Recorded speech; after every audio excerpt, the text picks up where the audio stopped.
चर्चा कर रहे हैं। कल 5 मिनट जरूर मिलेगा। कल धर्मेंद्र प्रधान जी यहाँ बोल रहे थे और बार बार हमारी तरफ कटाक्ष करके हमें ये बोल रहे थे कि सच सुनो, सच सुनने से मोक्ष प्राप्त होता है। हम तो 6 साल से सच सुन रहे हैं और झूठ को भी सच मान रहे हैं,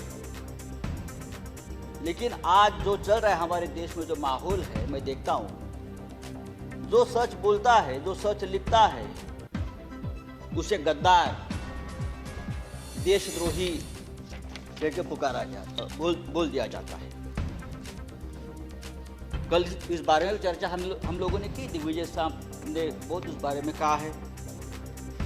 सर, जो सरकार से सवाल पूछेगा उस पर देशद्रोही का मुकदमा ठोक दिया जाता है। कितने नाम मैं आपको बता सकता हूँ। हमारे सदन में संजय सिंह, जो हमारे सदस्य है संजय सिंह, उसके ऊपर देशद्रोह का मुकदमा है।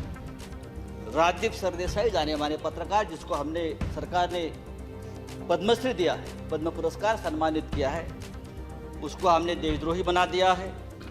शशि थरूर, जो यूनाइटेड नेशन में हमारे देश के प्रतिनिधि थे, एमपी है, कैबिनेट में थे, उसको भी देशद्रोही का उसके ऊपर मुकदमा ठोक दिया है।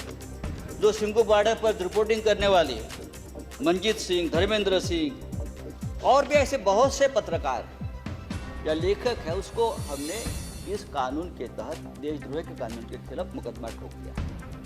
मुझे लगता है कि हमारे कानून के किताब में से सब आईपीसी धाराएं खत्म कर दी और सब देशद्रोही की धारा एक वही रख दी है। डोमेस्टिक वायलेंस हो तो भी देशद्रोह का मुकदमा आप ठोक देंगे। पंतप्रधान मोदी हमारे लिए आदरणीय है, देश के प्रधानमंत्री जी का हम सम्मान करते रहेंगे। उन्हें प्रचंड बहुमत मिला है देश चलाने के लिए, हम ये मानते हैं, लेकिन बहुमत जो होता है वो अहंकार से नहीं चलाया जाता। बहुमत बड़ा चंचल होता है। हमारे मराठी के एक संत है तुकाराम, संत तुकाराम, उसने कहा है, निंदकाचे घर असावे शेजारी। उसका मतलब है, जो आपका निंदक है, जो आपके ऊपर क्रिटिसाइज करता है, आपको आईना दिखाता है, वो आपके आसपास रहना चाहिए, उसका घर आपके बगल में रहे। लेकिन आज ऐसा है कि जो निंदा करे, जो टीका करे, आप उसको बदनाम कर देते हो। जैसे किसान आंदोलन, जिस तरह से इस किसान आंदोलन को भी बदनाम करने की कोशिश या साजिश चल रही है, मुझे लगता है देश के प्रतिष्ठा के लिए ठीक नहीं है, किसानों के लिए ठीक नहीं है, हम सब के लिए ठीक नहीं है। 26 जनवरी को लाल किले पर तिरंगे का अपमान हुआ, उससे हमारे प्रधानमंत्री बहुत दुखी हो गए, पूरा देश दुखी हो गया। लेकिन लाल किले पर तिरंगे का अपमान करने वाला जो कोई दीप सिद्धू है, वो कौन है, किसका आदमी है, उस बारे में तो आप नहीं बताते। वो किसका आदमी है, उसको किसने ताकत दी है, ये सिद्धू अब तक पकड़ा नहीं गया। लेकिन 200 से ज्यादा किसान इस प्रकरण में तिहाड़ जेल में बंद है और उनके ऊपर देशद्रोह का मुकदमा चल रहा है। 100 से ज्यादा आंदोलक जो युवा है वो लापता है। वो कहाँ है, पुलिस ने उसका क्या किया, उसका एनकाउंटर किया है, क्या क्या मार दिया, वो पता नहीं है। तो ये जो है ये देशद्रोही है, अपने हक के लिए लड़ते हैं। लेकिन देश प्रेमी कौन है हमारे देश में? अर्नब गोस्वामी, जिसके वजह से एक निरपराध व्यक्ति महाराष्ट्र में उसने आत्महत्या की। कंगना रनावत, ये देश प्रेमी है। राष्ट्रीय नेशनल सिक्योरिटी ऑफिशियल सीक्रेट संदर्भात, उस संदर्भ में उसने जो सामने लाया है, पूरा ऑफिशियल सीक्रेट तोड़ दिया हमारा।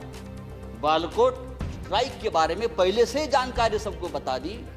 हाँ, वो आपके शरण में है, उसको आपका प्रोटेक्शन है, ये राष्ट्रीय सुरक्षा का मामला है, आप उसके ऊपर बात नहीं करते।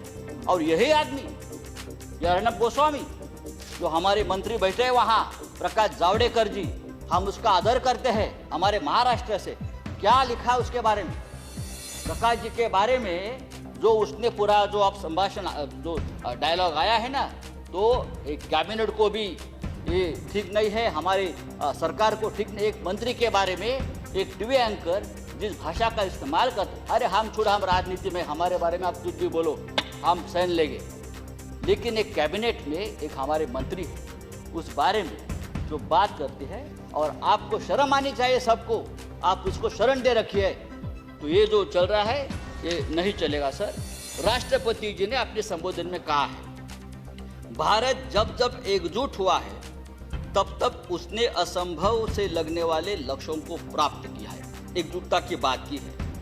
अगर ये बात सच है तो गत 3 महीनों से दिल्ली के सीमा पर किसान आंदोलन के एकजुटता तोड़ने में सरकार क्यों लगी है? संजय जी, हजारों किसान गाजीपुर सिंगू बॉर्डर पर अपने हक के लिए लड़ रहे हैं और आप इस एकजुटता में आपको देशद्रोह दिखता है।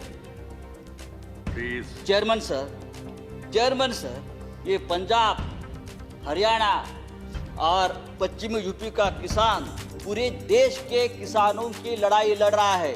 वो सिर्फ 3 राज्यों की लड़ाई नहीं है और पूरा देश उनके साथ है, तो उनको देशद्रोह कहना ठीक नहीं। ये पंजाब का किसान, हमारा सिख भाई, जब मुगलों से लड़ा तो हम उसे योद्धा कहते, जब अंग्रेजों से लड़ा तो हम उसे देशभक्त कहते थे।